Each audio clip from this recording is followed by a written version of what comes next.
Selamat malam, Bapak Ibu Saudara yang terkasih dalam Tuhan Yesus Kristus. Walaupun masih dalam masa pandemi, kita belum bisa perjumpaan, baik dalam ibadah maupun PA Pangrimat.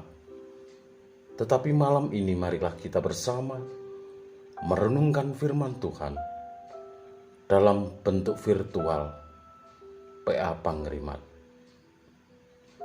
Namun sebelumnya, marilah kita memasuki saat teduh bersama-sama.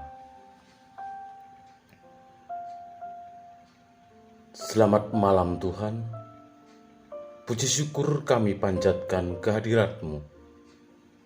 Terima kasih Tuhan atas penyertaan-Mu di sepanjang hidup kami.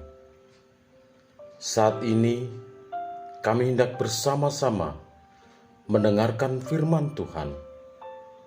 Kiranya Roh Kudus hadir atas kami, sehingga firman-Mu dapat membangun iman kami dan memberikan kekuatan bagi kami dalam masa pandemi saat ini. Ampunkan dosa dan salah kami. Hanya di dalam nama Tuhan Yesus Kristus, doa ini kami panjatkan. Amin.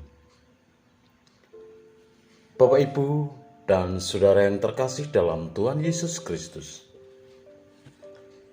Bacaan firman Tuhan malam hari ini diambil dari Kisah Para Rasul 7 ayat 54 sampai 8 ayat 1a. Ketika anggota-anggota Mahkamah Agama itu mendengar semuanya itu, sangat tertusuk hati mereka. Maka mereka menyambutnya dengan gertakan gigi. Tetapi Stefanus, yang penuh dengan Roh Kudus, menatap ke langit, lalu melihat kemuliaan Allah, dan Yesus berdiri di sebelah kanan Allah. Lalu katanya, "Sungguh, aku melihat langit terbuka dan Anak Manusia berdiri di sebelah kanan Allah." Maka berteriak-teriaklah mereka dan sambil menutup telinga serentak menyerbu Dia. Mereka menyeret Dia keluar kota, lalu melemparinya, dan saksi-saksi meletakkan jubah mereka di depan kaki seorang muda yang bernama Saulus. Sedang mereka melemparinya, Stefanus berdoa, katanya, ya Tuhan Yesus, terimalah rohku." Sambil berlutut ia berseru dengan suara nyaring, "Tuhan, janganlah tanggungkan dosa ini kepada mereka." Dan dengan perkataan itu, meninggallah ia. Saulus juga setuju bahwa Stefanus mati dibunuh. Bapak, Ibu, dan Saudara yang terkasih dalam Tuhan Yesus Kristus. Firman pada malam hari ini kita beri tema batu penjuru yang hidup. Kalau kita ditanya apa gunanya sebuah batu, pasti banyak jawaban yang muncul sesuai dengan situasi dan kondisi kita. Misalnya, saat kita mengendarai mobil dan di tanjakan mobil itu mogok, lalu ada batu yang tergeletak di jalan. Tentu kita menggunakan batu itu untuk mengganjal ban agar mobilnya tidak melorot. Ketika lain halnya, kita sedang jalan-jalan tanpa disangka-sangka, di depan kita ada anjing galak, dan di dekat kita ada sebuah batu. Tentu batu itu dapat kita gunakan untuk melempar anjing itu, supaya anjing itu tidak lagi mendekat dan menggigit kita.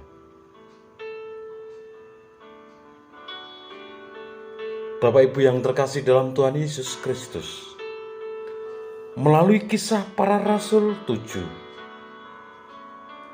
ayat 54 sampai Kisah Rasul 8 ayat 1a, kita dapat menyaksikan apa yang telah dibuat oleh Stefanus sebagai orang yang dipenuhi dengan karunia dan kuasa-kuasa mengadakan mukjizat. Stefanus, orang percaya, adalah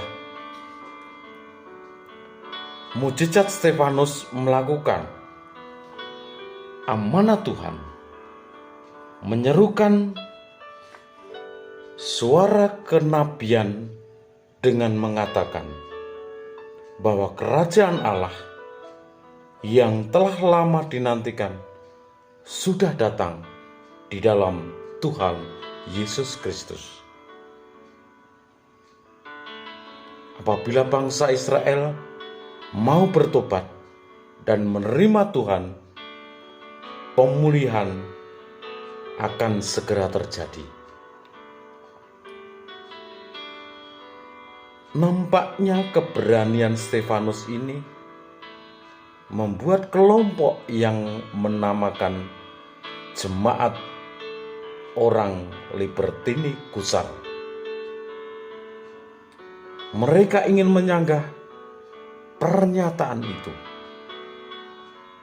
Ketika berdebat dan kalah, lalu mereka menghasut, mempengaruhi tua-tua dan ahli Taurat, sampai akhirnya mereka dapat menyergap Stefanus serta membawanya ke hadapan mahkamah agama.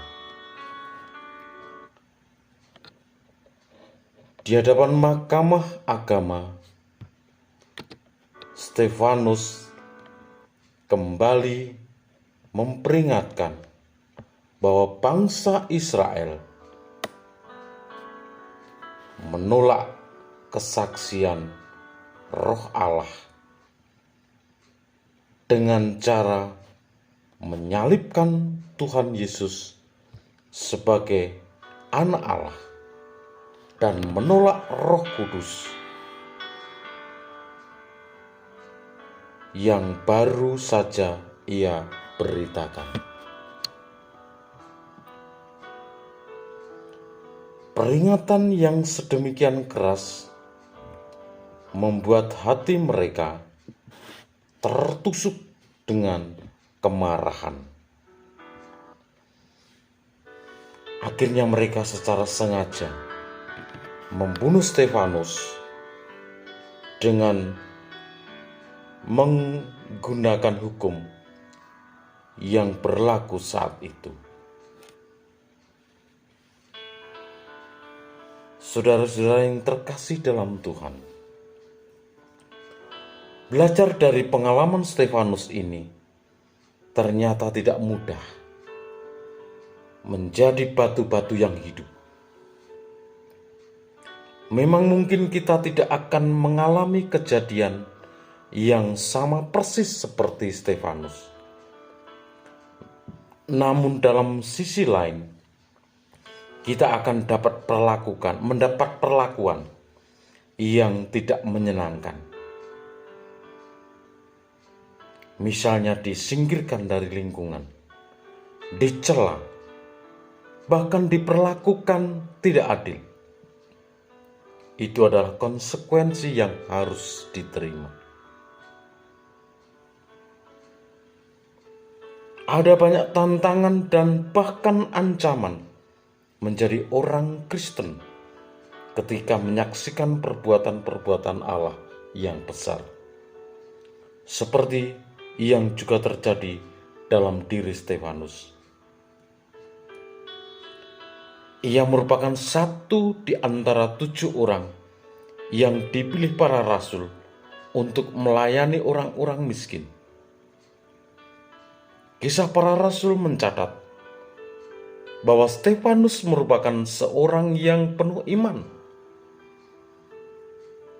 dan Roh Kudus dan sering mengadakan mukjizat. Akan tetapi ada sebagian jemaat yang tidak senang dengan kuasa dan hikmat yang dimiliki oleh Stefanus. Allah menghendaki kita sebagai orang percaya yang hidup saat ini untuk menjadi batu-batu yang dibangun di atas batu penjuru, yaitu Yesus Kristus. Yesus Kristus telah menjadi batu penjuru bagi seluruh orang percaya yang tersebar di berbagai tempat di muka bumi ini. Yang artinya, Yesus menjadi dasar yang menyatukan semua orang percaya.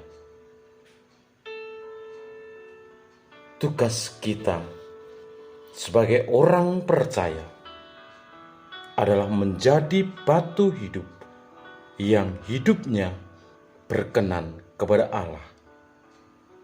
Dengan demikian, dan dengan cara meninggalkan segala macam kejahatan dan kemunafikan serta fitnah. Itulah persembahan hidup kita kepada Allah. Dengan hidup yang kudus dan berkenan kepada Allah, seperti demikian itu, kita juga dapat menjadi sarana kesaksian untuk memberitakan perbuatan besar Allah. Bapak, Ibu, dan Saudara yang terkasih dalam Tuhan, baiklah kita belajar dengan memahami sepenuhnya siapakah Tuhan sebagai batu penjuru. Harapan ke depan bagi kita yang memahami karya penyelamatan Tuhan sampai dengan janjinya menyiapkan surga, membuat kita harus dapat mewujudkan menjadi batu yang hidup serta berguna bagi orang lain. Tidak hanya sekedar berguna untuk mengganjal ban mobil saat mobil kita mogok, atau sekedar untuk melempar anjing galak di dekat kita, melainkan lebih daripada itu, dapat membuat seluruh kehidupan kita menjadi persembahan yang hidup, yang kudus dan berkenan di hadapan Allah, sebagai bentuk persembahan yang sejati.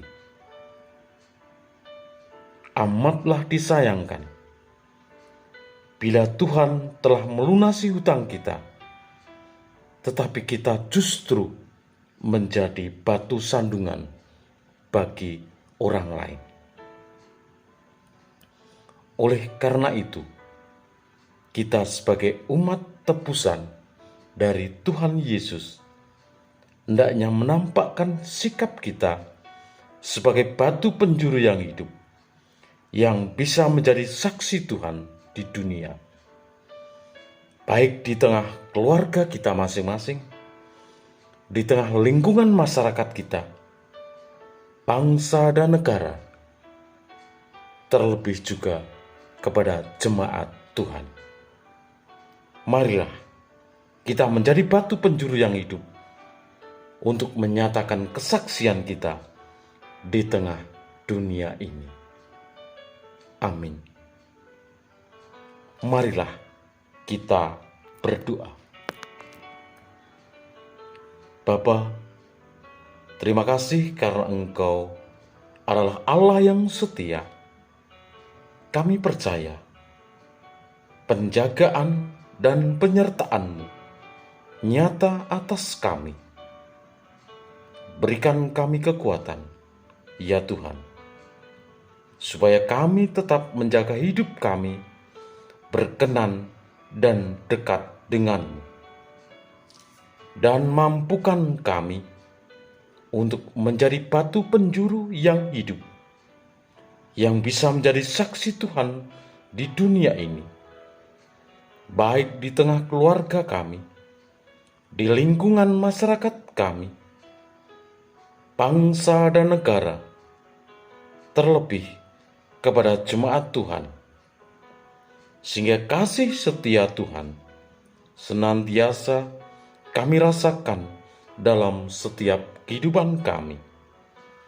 Di dalam nama Tuhan Yesus Kristus, kami berdoa.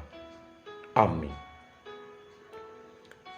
Bapak, Ibu, dan saudara yang terkasih, demikianlah PA Pangrimat malam hari ini. Selamat malam, salam tangguh, salam sehat selalu, dan tetap semangat. Haleluya.